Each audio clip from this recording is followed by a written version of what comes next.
I'm Tristan. I'm Sierra. We're going to talk about the fastest growing entertainment industry, video games. More specifically, the history of video games.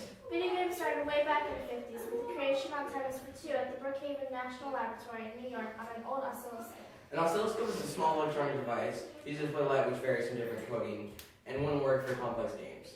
As there were computers, some people went to them to create games such as Space War, arguably one of the very first computer games. Space War is a combination of space and combat. Space War was most commonly used on a huge PDP-1 computer. Although people thought that the computer was a great idea, Nolan Bushnell and Ted Dabney wanted to create multiple platforms for games, so they took Space War and created a video arcade version called Computer Space. Very creative, if you ask me. Computer Space became the first real video arcade game. Only 1,500 were originally created, but people thought the game was too hard to play, so over the years, the arcade game didn't get that much attention. As there was no real home video games besides maybe Space War, Magnavox realized this, so they created the first real home console. One of the first games was the iconic ball and paddle game Pong, or Tennis for Two. As Computer Space struck out as being a hit, it did mark the end of video arcade games. Actually, it was the exact opposite. A couple of years after Computer Space was the golden year of Video arcade games were not popular because people were playing too much pool and pinball. That all changed to a new version of arcade games called Metal Games, which was basically racing games and shooting games, and you didn't have just a joystick and a couple buttons. You actually had a 3D gun to shoot at the screen, 3D gas pedal, shifter, chair, and a brake. Another game that set up arcade machines was Space Invaders, which used lives instead of a high score. Music in the game had enemies shoot back at the person playing. Space Invaders brought a special competitive feel to gaming that led to tons of people trying to break the previous person's level. There were tons of games that followed Space Invaders, such as the Atari game Asteroids, Defender, Tempest, Galaga, and the well-known Pac-Man. All these video games have one thing in common, and that was the competitive feel. That's probably why there were so many arcade games made for you, or machines made for you.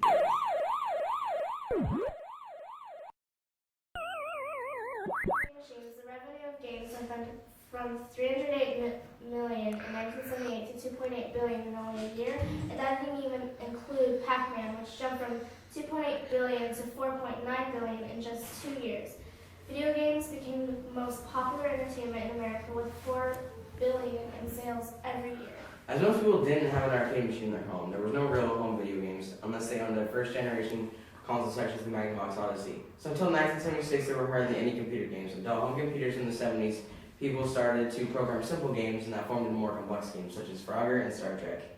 Gaming with other people was a thing of the future until 1980, when games such as Maze War and Spasm, but early online gaming needed to be connected by a local network. After the first multiplayer games, websites such as Heat.net that allowed people to play online more than a local network. Heat.com and similar websites started off multiplayer games. Other websites later followed Heat.com like Steam and Battle.net.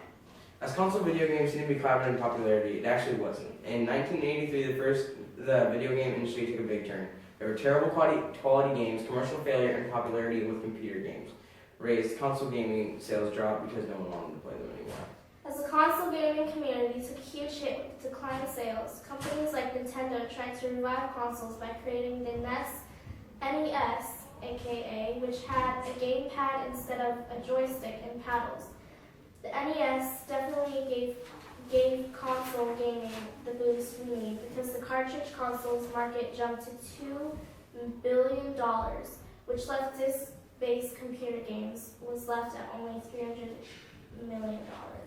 Fast forward a decade. The 1990s was the change from raster graphics, which is games with rectangular grids with tons of pixels, to 3D graphics. 3D graphics brought many things to the table, such as first-person shooters, my personal favorite, MMOs, and real-time strategy games.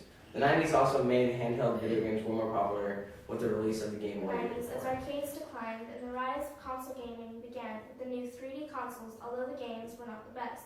Virtua Racing and Virtua Fighter on the Sega Model 1 arcade system board. Virtua Fighter was more than just a game.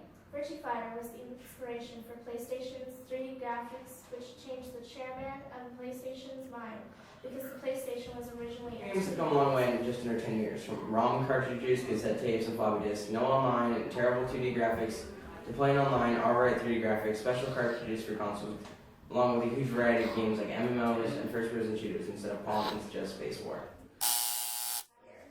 Okay. What was the original name of Pong? I don't know, ping?